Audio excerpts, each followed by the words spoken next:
if I'm an early bird and Mark is a night owl, and when I look at the scheduling of the times for creativity and problem solving and rejuvenation for those two types, how do I schedule a meeting that's going to be most productive and the best for two different types, I guess? Like how do you do that? It's such a great question. So I'm going to show a chart and then we will attach this to show notes for anybody who's super interested in this. The first thing I'll say is that regardless of what chronotype you are, we also need to recognize our digital dependency and the very quick deterioration attention has regardless of when you're in your peak. So when you're sitting in back-to-back meetings, regardless, again, of your chronotype, you've got about 2 hours maximum for your cognitive capacity, especially when you're, and I don't just mean actually sitting, but when you are within an environment of meetings or classes or coursework, anything that's kind of repetitive or where you're not being able to have some agency and some choice. Even the most dedicated people have about 2 hours before it's just going to sink.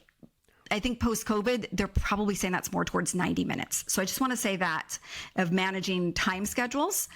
But there is an overlay that we can look at. And again, this doesn't even take into consideration time zone variables and the rest of it. So we've all tried to schedule lots of different things with people anywhere. But there is a crossover time of when you can have a lot of conversation. It tends to be more of, and I'm saying this as though everybody were on the same time zone. So framing that, it's in the mid afternoon is when you can bring people together, and think of that as the mental happy hour. As I mentioned earlier, you've got your early bird people who are coming back into their recovery. They've probably had their snack.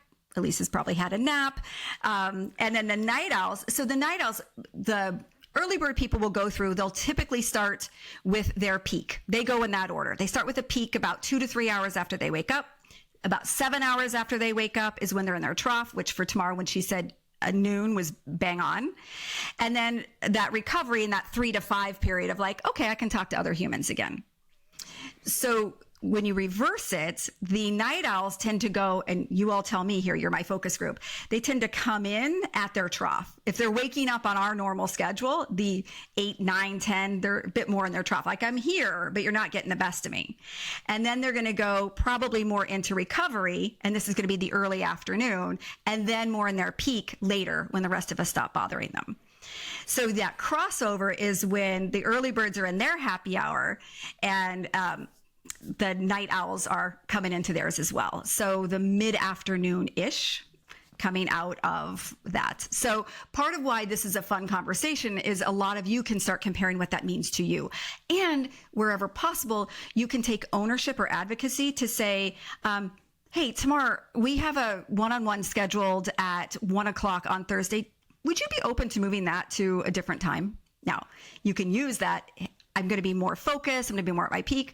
Or you can just be an advocate. My schedule would better align if we could do it at this time.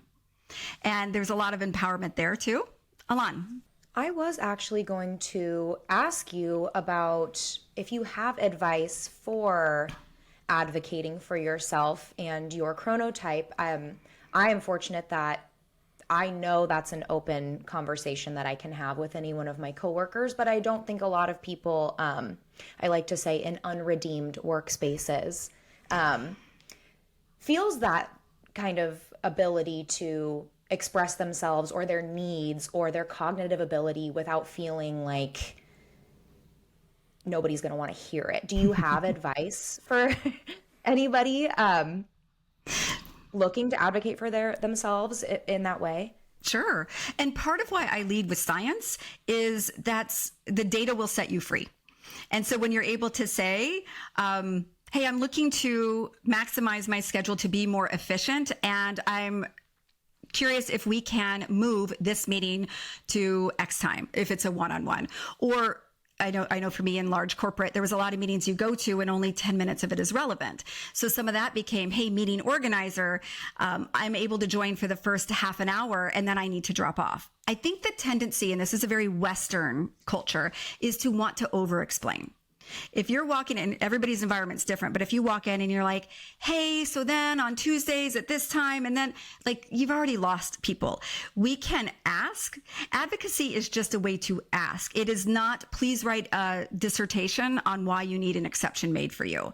And I think we get certain cultures and certainly genders who want to say, please make an exception versus just, Alysse, do you mind if we move this meeting on Tuesdays to a different time? We don't have to give everything after the comma. So you can, of course, based on your workplace, be able to say, and I'll give you an example. I worked in corporate for a long, long time, and I know that I'm an early bird. But so what I thought that meant was I'll schedule all my meetings when I am really vigilant and really kind of have all my energy, and then I'll have the whole afternoon to do the work. And what I didn't realize before this research was that was when I had so much less of it. So the more I learned to protect my peak. So later, as people come along, I'm like, oh, I don't take meetings before 10 a.m. And I just said it that way, right? I take my meetings, I see a lot of people do this, between these hours. And if there is any pushback, then it's to say, well, that's my productive time. That's my focus time. Somebody said earlier, that's when I'm in my flow. I think there's a different vernacular now that people are accepting in terms of, hey, if you want me in a strategy meeting, it better not be 4 p.m. on a Thursday. I mean, I'll be there, but you may not get the best of me. So recapping the best ways to put that forward is first to just ask, period. Put a request out there, full stop. And it doesn't have to be a whole thing and why you're a special flower. It's just not. And where you're in different circumstances, sometimes your advocacy shows opportunities for other. I remember one time canceling a meeting with the CEO of the company. And as I was at the desk talking to his admin, I said, she said, well, why are you canceling this? I said, it's my son's birthday. I won't be working that day. He was like 3 at the time. And I remember later somebody walked up to me and said, that was really bold. And I was like, was it? Or was it? And he happened to walk out at that same time. He's like, that's fantastic. That's awesome. What are you guys doing? And it just allowed permission in a different way that sometimes we carry around things that we think are expectations that are really just invisible in our own head. Something that reminded me of Kristin, because for those of you that don't know, Kristin has been a mentor to me when I way back when I went from being an account executive and stepped into management. Kristin became my mentor, and it started with, get a headshot, sister, and join a board, but it evolved into so much more. And I can remember way back then we would go for these walks, and and one of the nuggets that I got from her is stop apologizing for everything. Like, just stop, right? So listen for these nuggets that she throws out, because they're so simple. Like that stop everything after the comma, because I mean, as soon as you were saying that, I was like, oh, how many times am I telling it? Going on and on and on, when it's just like, I could just be more concise. And that's just so much more respectful for them and for me. So thank you for the nuggets. Oh, and this all comes from practice and recognition, nowhere from expertise. It's an ongoing thing that we all are working on, especially as we got more digital and remote. We need to be more clear first we need to have clarity of our own needs and stop saying that we have a deficiency. Have you ever walked into a room and you're like, what was I doing here? Or you're sitting at your computer and you're like, what was I supposed to be doing? And which tab was I opening? And we sit there and think, man, I need more sleep. I need more caffeine, instead of, oh, I must be in my trough. Oh, this is biological.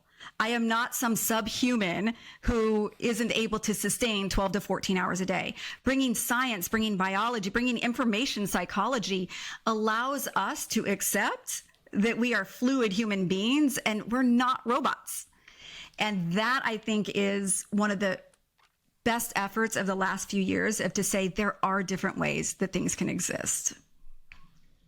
Kristin, I know you're a big fan of John Medina, the Seattle brain scientist, and I mean, he flat out said, if you wanted to create an environment that was absolutely the opposite of what the brain needs to function properly, it would be the cubicle and the workspace and the classroom.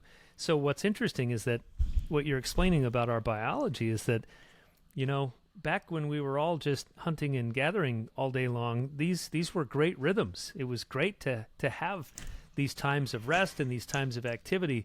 But in this completely artificial environment that is only really the function of the last 100 years of human existence, you're right. We need to just be okay by saying, man, this ain't my time right now. I'm taking a nap, and I'll get back to you. Yeah, Or, you'll get the better part of me in another time. And I think what's really important about what you said that too, from kind of the cubicle environment, is that the few dictated the norm for the many. And any variance from that was seen as a defect. And there's a great adage that says, ask a fish to climb a tree and it'll think it's stupid.